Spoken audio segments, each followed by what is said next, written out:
Oh, I can't do the carnivore diet. That's way too restrictive. Likely.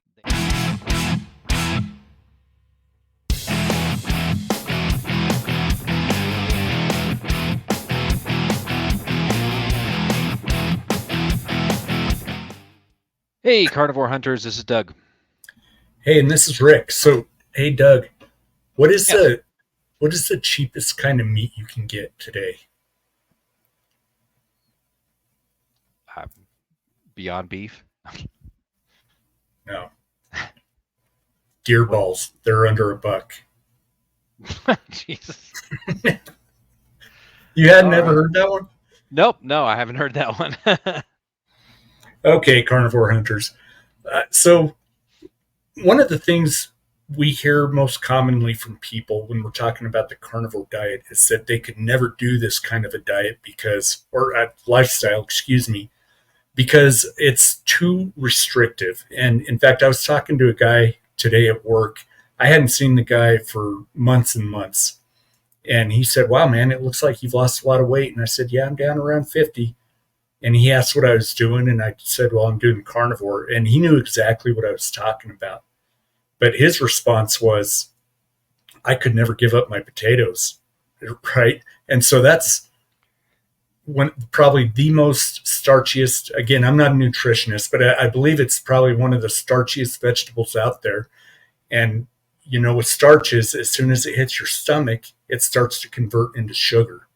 And so Yeah. you're basically eating a ball of sugar when you're eating that potato. I've tried all these different kind of diets over the years. I've tried keto, Atkins, South Beach, Weight Watchers. And with all these diets, I thought I was getting all my nutrients by eating a minimal amount of food.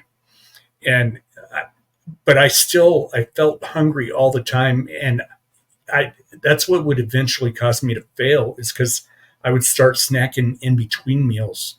And with carnivore, I can eat a 20-ounce steak and feel satiated for the next 24 hours. And if for some reason I can't make it to that next 24 hours, I can throw in a couple of boiled eggs for a snack or a can of sardines. And that's what's gotten me through on carnivore diet. It's been much easier to manage my diet being on carnivore. And I've also tried going mostly vegan. And there were times I can remember I'd have a Ziploc baggie full of carrots and broccoli and cauliflower to snack on while I was at work. And it literally made me feel like I was going to dry heave. I'd eat so much of it. I felt like I was going to dry heave and I'd quit eating it. And guess what? I was still hungry. So it almost made me, or it also made me extremely gassy to where I could clear a room. I smelled that bad when I was on a vegan diet. Yeah, he could. And I was actually the person, I would go into a steakhouse, Texas Roadhouse or something like that. And I would always end up ordering the 6-ounce sirloin. And I was looking at all those huge steaks on their menu and just wondering, how are people eating these things? But when you think about it, I was eating the peanuts and then the bread. And then I'd always have a baked potato on the side. And, to be healthy, I would get that little bowl of mixed vegetables on there. But now I just order the biggest steak on the menu and tell them to hold back on all the other crap. And that steak, I mean, that's all I crave, and that's all I want now. It's not a willpower thing. It's actually just what I really want. Now, granted, the first couple of weeks on carnivore can be pretty rough, but just like any other drug, you're coming off of your old food addictions. But once you sweat out that first about 2 weeks, you come out on the other side feeling so much better and so much stronger. You really start to lose the desire to eat that stuff anymore. Yeah, willpower is the perfect word, Doug. It just comes from not having the desire to eat the junk anymore, the processed foods, the sugars, the starches. And in fact, we were having a conversation with Cliff Gray the other day, our good friend, legendary hunter. You can check out his video right here. He had talked about how he went on or went out for a family dinner to an Italian restaurant, right? And at an Italian restaurant, there's not a whole lot of options because it's heavily a bread Yeah. and pasta diet. And he said after eating all that and waking up the next day, he had a food hangover.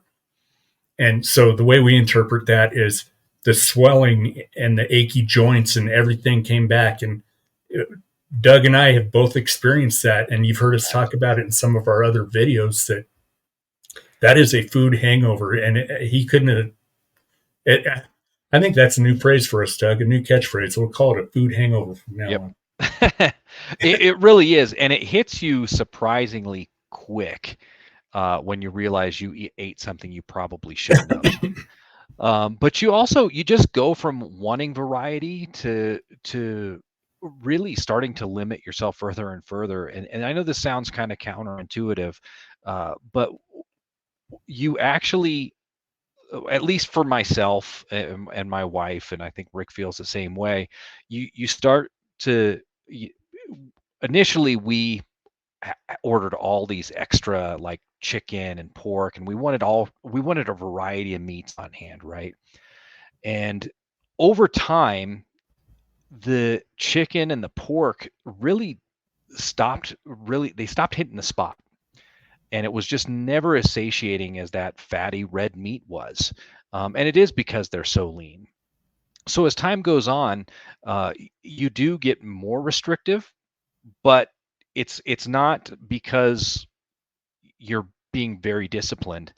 It's really just that you start to say like, you know what, that I don't feel as good when I have the chicken as I do when I have the ribeye. So I'm just going to opt for the ribeye again.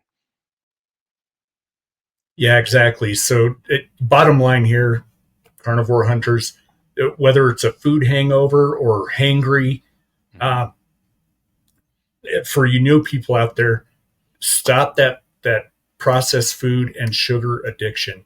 It's going to take you, as Doug said, it's going to take a week or two. But when you get rid of that, I promise you, you're not going to crave that food. And in fact, you're going to crave the red meat. As we're sitting here talking about it, I'm craving a ribeye. So, Yeah. Yeah, and everyone that we've talked to, and really anybody that says, "Oh, I can't do the carnivore diet, that's way too restrictive," likely they haven't actually tried it. They haven't given it at least 30 days. And had they tried it, they would know that a very large ribeye steak, or really any good big fatty steak, will keep you satiated for nearly 24 hours.